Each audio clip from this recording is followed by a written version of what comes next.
Hi, today's presentation will be discussing smoking cessation, and the presenters of this will be me, Scotty Dominguez, Delane Swenson, Delaney Andrus, and Danica Heskett. Okay, I'm going to be discussing some of the immediate effects of smoking on the body. Tobacco contains a substance known as nicotine. Nicotine is considered a stimulant, while it is also in some aspects considered a sedative. So it first enters when you begin smoking, it enters into your lungs, and then it crosses into your bloodstream. From there, it can spread systemically, and then that's how it affects the body, but it also spreads to your brain, which stimulates the release of epinephrine, which is also known as adrenaline, which also causes more effects in your body. So some of the common effects felt immediately after smoking includes increased alertness, increased concentration, a mild sense of euphoria, a sense of relaxation, but it also increases a lot of your vital signs. So it can elevate your heart rate, it can cause increased blood pressure, it can increase your rate of respirations. It also can cause other things like decreasing skin temperature, decreasing your level of appetite. It has the potential to cause dizziness in some individuals, and it can cause bad breath. It's important to know that nicotine, being the primary component of tobacco products, is considered highly addictive. It has a high potential for dependence and can lead to withdrawal systems when smoking is discontinued due to the lack of nicotine in the body. This can make it difficult for a lot of people to quit, but it's been shown that there are many more benefits to quitting than to continue smoking, as it's been shown that not only nicotine but other products contained in tobacco such as tar and increased levels of carbon monoxide have higher potentials to cause chronic health issues in the long run. This will be discussed later on, but it's important to know that while quitting smoking is difficult, it is possible with help and resources. Smoking is directly related to the development of various health issues. Smoking causes damage in nearly every part of your body. Smokers are 20 times more likely to develop lung cancer than non-smokers. Not only does smoking cause lung cancer, but has been known to cause cancer in nearly every other organ in the body. Smoking causes damage to your airways and the small air sacs in your lungs, which is going to lead to respiratory diseases like COPD and emphysema. Smoking also damages your heart. This is going to increase your risk for developing heart attacks and strokes. It's also going to increase your risk of developing heart diseases like coronary heart disease and coronary artery disease. Smoking also causes damage to your blood vessels. It also causes them to thicken. This is going to increase your blood pressure. It's also going to decrease your blood flow throughout your body, which is going to make it difficult for wounds to heal, which can lead to infections, and ultimately it could lead to amputations. Smoking also just weakens your immune system, so it's going to be easier to develop respiratory infections like the flu. Secondhand smoke exposure also increases the risk of developing all these health complications. So quitting smoking could also actually benefit all the ones that you love as well. Secondhand smoke exposure increases someone's risk by 30% of developing cancer. Nearly 500,000 deaths are from smoking each year in the United States. So in this portion of the presentation, I'm going to be talking about signs and symptoms of nicotine addiction. Nicotine is one of the most commonly abused drugs in society today, and most people do not think it's addictive. One of the far most red flag signs you'll see is the inability to quit using the product. Most patients who are addicted to nicotine just can't stand the thought of giving up. They can't physically give up, and they experience a lot of withdrawal symptoms when giving up nicotine. Another sign is that they'll leave late at night to go purchase the product at a store or a convenience store because it cannot handle the thought of being without it, even if they're asleep. You'll also see these patients stockpile packages of cigarettes, even though they have plenty. They can't stand the thought of running out, so they will have extras laying around just in case. And when they run low, they'll go buy more just so they do not run out. You'll also find that these patients that go without nicotine become irritable and angry quickly. Their behavior changes are rapid. they can't handle the situations they get put into without this product. Another thing you'll see is that, or commonly see, is patients who have nicotine addiction and they're doing long tasks such as like maybe a project or they're working, they have to take breaks in order to make it through the day successfully. They can't handle not being able to take a smoking break for the specific product. They need it. It is a constant thing in their life. And whether it's a stress reliever or whatever they need it for, they are truly addicted to the nicotine. So you need to pay attention to these signs and symptoms to see if there is truly nicotine addiction present. So the benefits of quitting smoking start almost immediately and go on for many years. A lot of the changes that, a lot of the damage that has been done to your body is not permanent, and your body will reverse it. Some of the immediate benefits of quitting smoking are the money you're saving, not buying cigarettes, your ability to taste food will increase, your sense of smell will get better, it'll start to return to normal. You'll have better smelling breath, hair, clothes. If you smoke inside your home will smell better. So 20 minutes after you quit smoking, your heart and blood pressure start to return to normal. Your blood pressure and heart rate are elevated because smoking damages the inside of your blood vessels, and this decreases the amount of oxygen that your heart has, so it makes your heart beat faster and makes your blood vessels work harder from the damage. 2 hours after your last cigarette, your circulation will improve to your hands, legs, arms, and feet.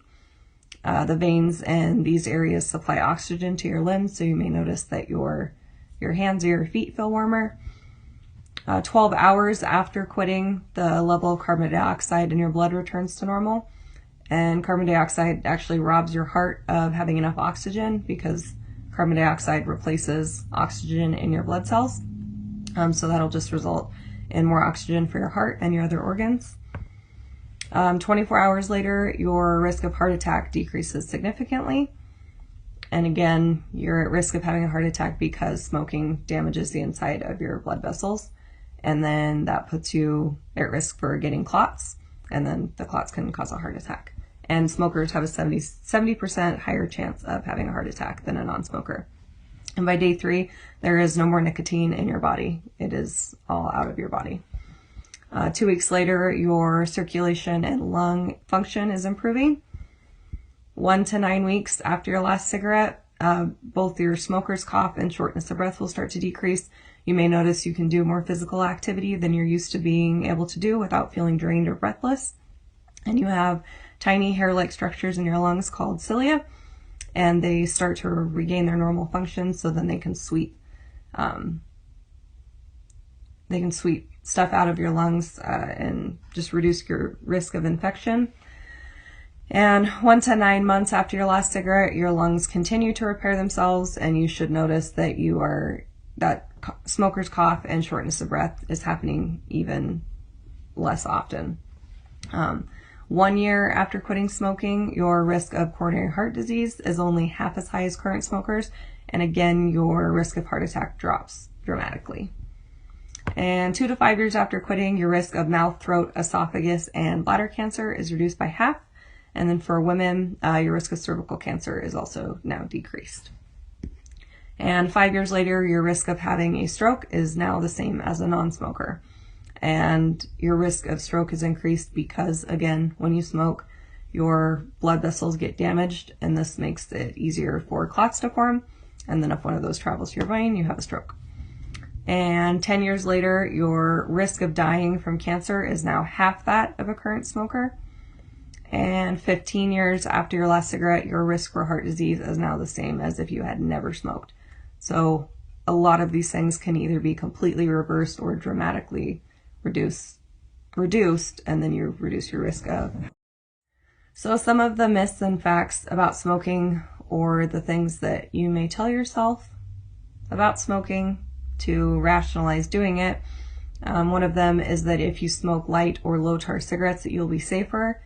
No cigarette is a safe cigarette. All of them contain cancer-causing chemicals. A cigarette contains about 7,000 chemicals, and 250 of them are toxic. And it doesn't matter what kind of cigarette you smoke, low tar, light smoke, they all have the same chemicals. And also studies have shown that people who smoke light cigarettes either smoke more to get the same amount of nicotine or the same feeling, and they actually inhale more deeply on the cigarettes to get that same amount of nicotine. Another one is that if you use a natural tobacco, like the American Spirit brand, that's a healthy alternative to cigarettes. Again, there is no healthy smoking alternative. They all contain the same amount of chemicals, and you are still at risk of cancer, emphysema, and heart disease. They are not safer than normal cigarettes. That best alternative is just to quit. Another one is that chewing tobacco is better for you than smoking cigarettes. Chewing tobacco increases your risk of oral cancer or cancer of your lips, mouth, gums, stomach cancer, and then you will likely have problems with tooth decay and gum disease.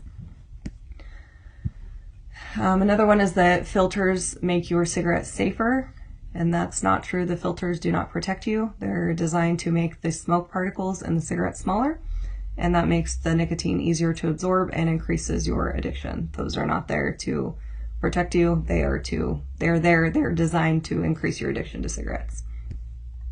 Another one is that an occasional cigarette is no big deal. And this isn't true. It's not only longtime smokers that have negative health effects from smoking. Even one cigarette that starts to damage your blood vessels, your lungs immediately. One cigarette is not safe if you're just having it every once in a while. Another is that secondhand smoke may annoy people, but that it's not dangerous for them. That's not true. Tens of thousands of people die every year from breathing other people's smoke. And that could be your children or your family members if you smoke inside your home or inside your car. Breathing in the chemicals from cigarette smoke, it changes your blood chemistry almost immediately. And then that can cause the blood clots, which can go to your heart or brain and cause a heart attack or a stroke.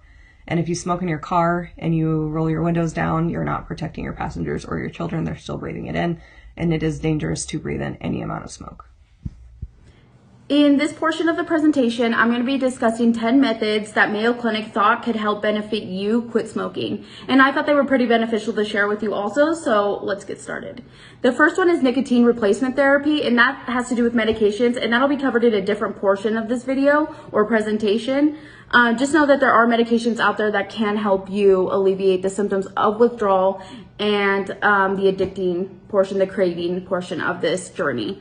The second one is avoid triggers. I know it's almost impossible to avoid triggers, but it's essential to know what trigger or situation causes you to start smoking or makes you want to start smoking, because the whole point of this is avoiding smoking and replacing it with a more beneficial, healthier, and adaptive stress management mechanism.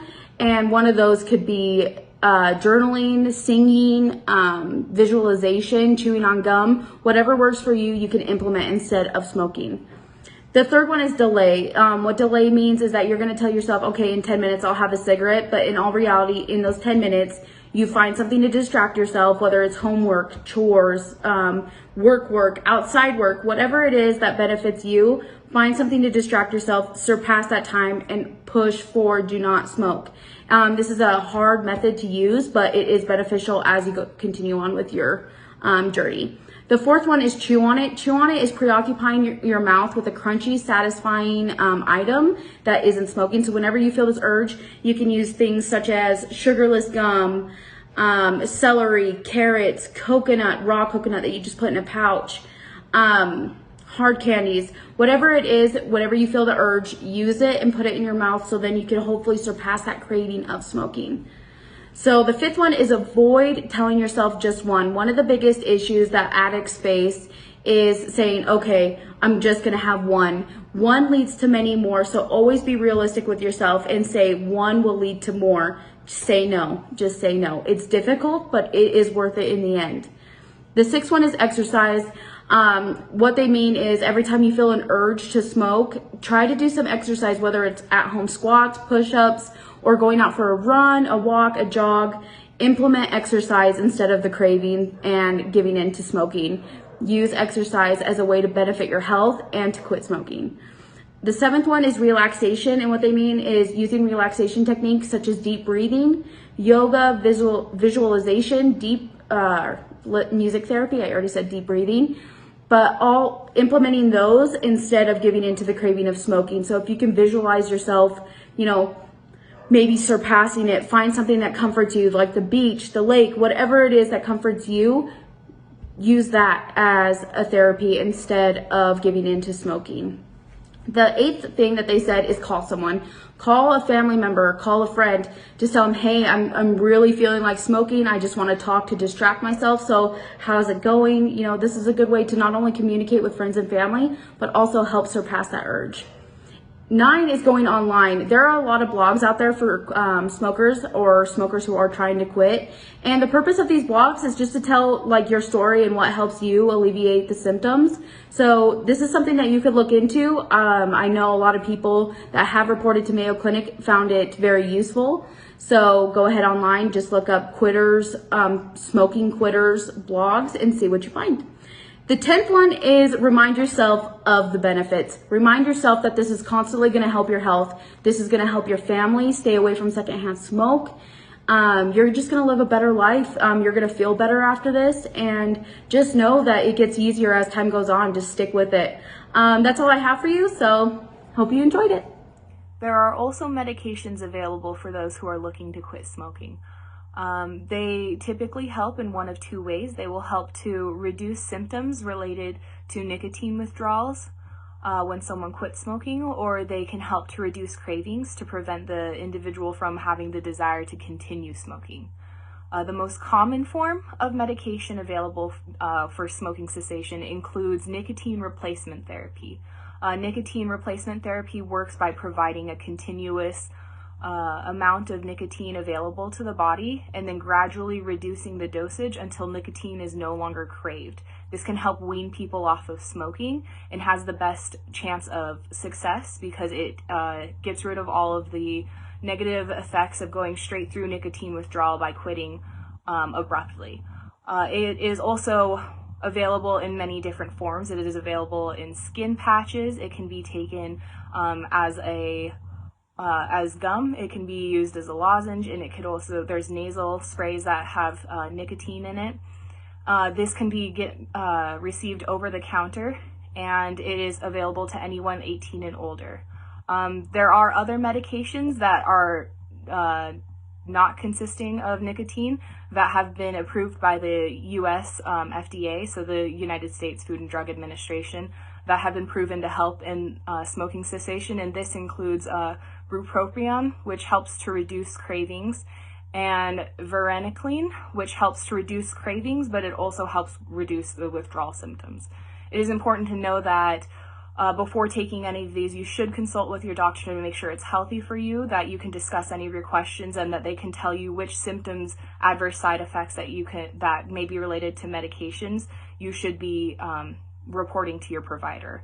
It's also important to know that while medications do help, studies have shown that it is more efficient when used with another form of smoking cessation, such as getting counseling, which then using one or the other, by using them together, it increases your chance of staying free of tobacco. When you're trying to quit smoking, you don't want to become discouraged if you aren't successful your first try. Most people take multiple tries before they find any success.